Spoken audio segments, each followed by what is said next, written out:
अस्सलाम वालेकुम, क्या हाल है आप सबका। आज की वीडियो में आपके साथ शेयर करने लगी हूँ 3 ऐसे टिप्स जो आज से पहले आपको किसी ने नहीं बताए होंगे और आपकी ज़िंदगी को बड़ा आसान करने वाले हैं और आपके टाइम की भी बचत होने वाली है इसके साथ और इसके साथ-साथ स्पेस की बहुत ज़्यादा बचत है। तो चलिए जी शुरू करते हैं। ये है विकी रज़ाई और विकी रज़ाई को अगर आप तय लगा के रखते हैं, तो ये बहुत ज़्यादा जगह घेरती हैं और हमारे लिए फिर जगह इतनी ज़्यादा यहाँ पे तो घरों में कम भी होती है। क्योंकि यहाँ तो बाहर के मुल्कों में आपको पता है पेटियाँ-शेटियाँ भी नहीं होती जिन्हां विच बिस्तरे सुट्टो ते कम मकाओ। तो उसके लिए मैं आपको बताने लगी हूँ आज बड़ी ज़बरदस्त सी टिप। और टिप ये है कि आपने रज़ाई को इस तरह से तय लगा लेना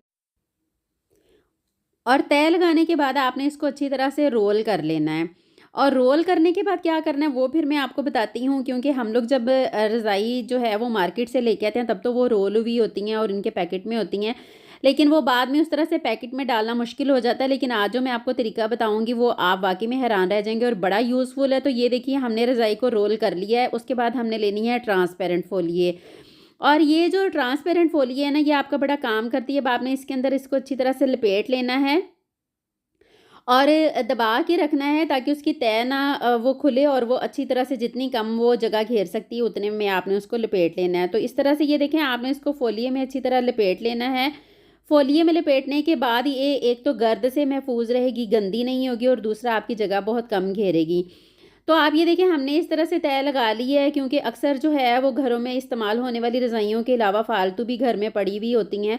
तो जो फ़ालतू होती हैं फिर वो आम इस्तेमाल भी नहीं होती। आप इस तरह से इनको अच्छी तरह से रोल करके रख सकते हैं। ये देखें मैंने मेरे घर में 3-4 थीं, जिनको मैंने ऐसे रोल लगा के रख लिया है। तो जब आपको चाहिए तो आप निकालें इनको और कवर चढ़ा के आप इस्तेमाल कर लें। इससे ये होगा कि आपकी जितनी एक रज़ाई की जगह घेरनी है ना, एक रज़ाई जितनी जगह पे आएगी उसमें आप 4 से 5 रख सकते हैं। ये मेरे पास तकिए भी थे, मैंने उनको भी ऐसे ही रो लगा के रख लिया और ये आप देख सकते हैं कि अलमारी में मैंने आपको रखा हुआ भी दिखा दिया है कि कितनी ये एक रज़ाई की जगह पे 4-5 आराम से आ गई हैं। और उसके साथ-साथ जो आज दूसरा टिप है वो ये है कि आपके अगर कोई कपड़ा फट जाता है आपका, तो फिर आप यहाँ पे क्योंकि जर्मनी में चेपी नहीं मिलती है, चेपी बुकरम जैसे पाकिस्तान में हम लोग इस्तेमाल करते हैं।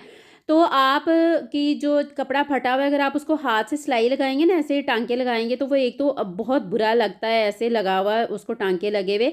तो आज जो मैं आपको तरीका बताऊँगी उससे आपका वो बिल्कुल लगे ही नहीं गा कि आपने सिया हुआ है और वो बहुत सफाई के साथ आपका सिल जाएगा। तो चलिए शुरू करते हैं। ये देखिए तो ये देखें ये यहाँ से इस तरह से कपड़ा ये फटा हुआ है, ट्राउज़र है ये। तो इसके लिए ये जो अभी मैंने आपको शीट दिखाई है ये मैंने अमेज़न से ये मिल जाती है, क्योंकि यहाँ से चेपी बुकरम तो मिलता नहीं है जर्मनी से। तो ये आप अमेज़न से ये आप बेस्टेल करवा सकते हैं। ये अमेज़न से आपको जो है वो 4-5 यूरो में काफ़ी सारी ये वाली शीट्स मिल जाती हैं। तो जितना आपका जो है वो फटा हुआ है उतना आप इसको काट लें और काटने के बाद हम इसको मैं आपको बताऊँगी कि कैसे हमने इसे सीना है। और यकीन करें कि इतने अच्छे तरीके से ये सिला हुआ होता है कि आपको पहनने के बाद बिल्कुल भी महसूस ही नहीं होता कि आपने इसे सिया हुआ है।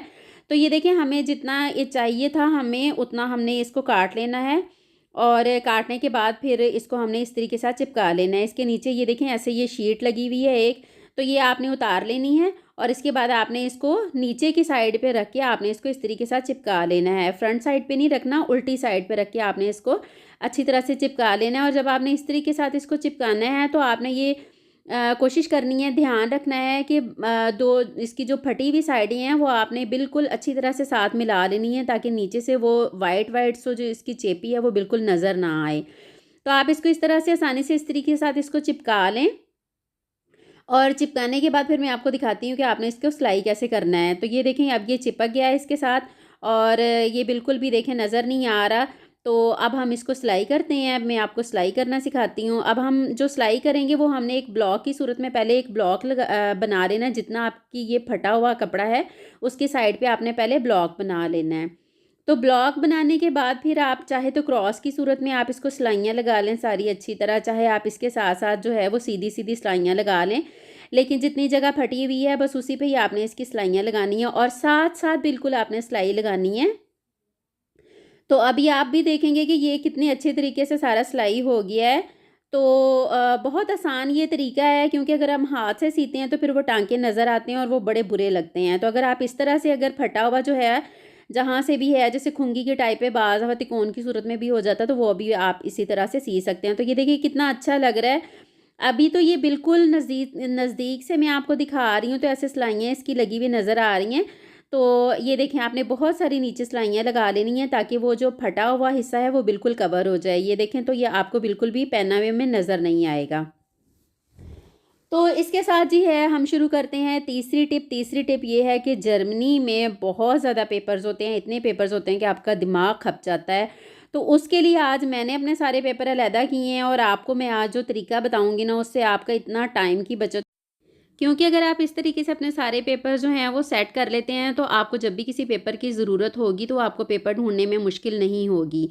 तो उसके लिए आपने क्या करना है कि आपने जितने भी सारे पेपर्स हैं, आपके जितने भी इदारों के हैं, वो आपने अलग कर लेने हैं। जैसे बैंक के पेपर्स हैं, आवका के पेपर्स हैं, आपके घर के पेपर्स हैं, आपके बच्चों के स्कूल्स के कोई पेपर्स हैं, लेटर्स हैं, या आपके स्कूल के सर्टिफ़िकेट्स हैं, आपकी डिग्रियाँ हैं, आपके बिजली के बिल्स हैं, आपके इंटरनेट के बिल हैं, वो सारे आपने अलग-अलग उनकी एक कैटेगरी आप बना लें। उन सबको आपने अलग-अलग कर लेना है। फिर आप इस तरह से फ़ाइल्स बनाएँ और फ़ाइल के बाहर जो है वो वुलवर्थ या टेडी से आपको सस्ती भी मिल जाती हैं। इस तरह से पैकेट बना हुआ होता है, ये इस तरह से उनकी चिट बनी हुई होती है। ये आराम से फ़ाइल के साथ जो है वो ये चिपक जाती है।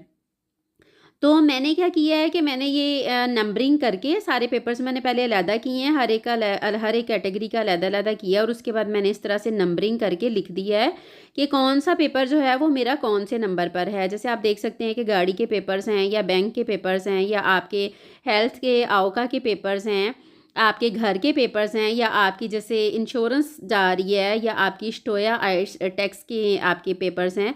यानी कि वो सारे जितने भी आपके पेपर हैं, आप वो उनको सबको अलग-अलग कैटेगरी में कर लें। और उसके बाद आपने फ़ाइल में कैसे लगाने हैं वो भी मैं आपको बताती हूँ। सबसे पहले आप ऐसे बाहर नंबरिंग कर लें और नंबरिंग करके फिर आपने अंदर भी ऐसे ही फ़ाइल के अंदर भी आपने ऐसे ही लगाने हैं। तो ये देखें, ये वाली जो मेरी फ़ाइल है, क्योंकि ये मुझे दूसरा मिला था, लेकिन दूसरी मेरी फ़ाइल है उसमें मैं आपको दिखाती हूँ। तो इसमें भी आपको ईज़ी है, ढूँढना मुश्किल नहीं है कि आप बाहर से देख सकते हैं कि कौन से नंबर पर मेरे कौन से पेपर्स लगे हुए हैं। तो आप यहाँ से वो नंबर खोलें, क्योंकि हर पेपर्स के दरमियान में जो है वो एक पेपर लगा हुआ है, उसके ऊपर नंबर लिखा हुआ है, तो आपको ढूँढने में मुश्किल नहीं होगी।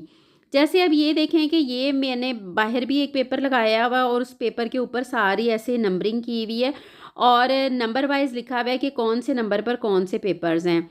जैसे कि अब आप देख सकते हैं कि जैसे 4 नंबर पर फ़ामिलियन खासे है, या बायट्राक सर्विस है, या वोन गेल्ट है, या आपके घर के कॉन्ट्रैक्ट के पेपर हैं, आपके बैंक के पेपर हैं। बच्चों के हो गया के हैं, बच्चों के स्कूल के हैं। ये जैसे बाय ट्रक सर्विस है मेरी, ये 3 नंबर पे है। अगर मुझे फ़ामिलियन खासे के चाहिए तो मैं बाहर से ही देख लूँगी कि मेरे फ़ामिलियन खासे के पेपर जो हैं वो कौन से नंबर पर लगे हुए हैं। फ़ामिलियन खासे में आपके वो पेपर आते हैं जो आपके बच्चों की किंडरगार्टन वगैरह आती है, वो इसके अंदर आती है। तो बस मैंने बाहर से देखना है और 4 नंबर को मैं जैसे ही खोलूँगी तो ये मेरे सारे पेपर जो हैं वो मुझे मिल जाएँगे। और ये भी आपने ध्यान रखना है कि जैसे ही आपका कोई लेटर आए जो आपको लगता है कि ये काफ़ी आपका, एक तो होती हैं जो इन्फॉर्मेशंस होती हैं, लेकिन इसके अलावा जैसे बिशाइडें भी आती हैं, आपके इंटरनेट के पेपर्स भी आते हैं, इंटरनेट के लेटर्स आते हैं, या आपके कोई भी आपका कॉन्ट्रैक्ट है वो आप ऐसे नंबर वाइज़ लगा लें और आपको ढूँढने में आसानी रहेगी। तो मुझे दुआओं में याद रखिएगा और बताइएगा आपको कैसी लगी हैं टिप्स।